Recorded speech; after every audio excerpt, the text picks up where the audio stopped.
Microsoft's release of Windows 11 is designed to bring you closer to what you love, empower your productivity, and inspire your creativity.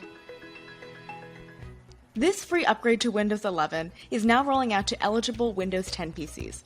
Making the move to Windows 11 is designed to be seamless when you have a Microsoft account.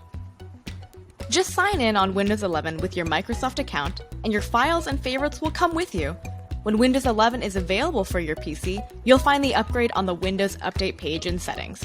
Select Start, Settings, Update and Security, Windows Update, then check for updates.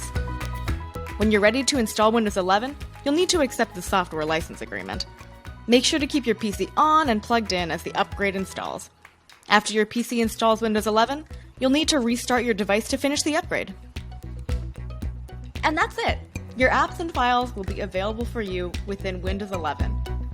If you want to learn more about Windows 11, you can visit aka.ms/upgrade to Windows 11 or visit logs.windows.com. We hope you love this upgrade and that Windows 11 empowers you to do, connect, and create more than ever.